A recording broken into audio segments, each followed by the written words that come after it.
রাধে রাধে বন্ধুরা, আমি অনেক দিন পর আজকে তোমাদের ব্লগ দিলাম, কারণ এতদিন দিতে পারিনি, একটু ব্যস্ত ছিলাম। কারণ আমার দিদির মেয়ের অপারেশন তোমরা জানোই, বলেছিলাম তোমাদের। তা বাবার সঙ্গে পরীক্ষাও শেষ হয়েছে, ছুটিও পড়ে গেছে, গরমের ছুটিও পড়েছে। আমি এসছি দিদির বাড়িতে এসছি, আর দিদির মেয়ের অপারেশন হয়েও গেছে।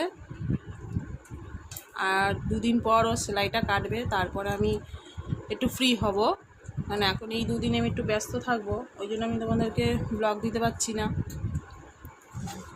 আজকে এমনি দিদির বাড়িতে রান্না সেরকম হচ্ছে না, কারণ দিদির মেয়ে সব মানে তেল মশলা ঝাল এগুলো কিছুই খেতে পারছে না।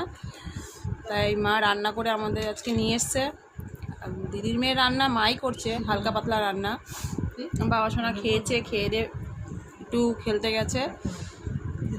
আর আমাদের জন্য মা রান্না করে নিয়ে এসছে এই যে লাউ ঘন্ট, গরম ভাত, ডিমের ঝোল, আর এখানে আছে একটু আচার।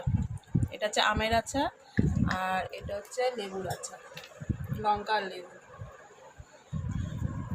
তাই এতদিন আসতে পারিনি, খুবই ব্যস্ত ছিলাম, খুবই। মানে আমাদের খাওয়া ঘুম সেরকম কিছুই হচ্ছে না, কারণ দিদির মেয়েটাকে নিয়ে সত্যি ব্যস্ত। তোমাদের আশীর্বাদেও এখন একটু ভালো আছে, আর আরও আশীর্বাদ করো যাতে আরও ভালো তাড়াতাড়ি সুস্থ হয়ে ওঠে। আর ওরা দুদিন পর সেলাইটা কাটবে, সেলাইটা কাটার পর আমি একটু ফ্রি হয়ে যাব। আবার আমার বাবাসোনার স্কুল আবার খুললেই পরীক্ষা, আর দুদিন পর আমি আবার বাড়ি চলে যাব, আবার আসব। এই আমাকে যাতায়াত করতে হবে, খালি আসা যাওয়া করতে হবে। যতক্ষণ না বাবাসোনার স্কুলটা খুলছে ততদিন আমাকে একটু আসা যাওয়া করতে হবে। তাই আজকে তোমাদেরকে লাঞ্চ মেনু দেখিয়ে দিলাম।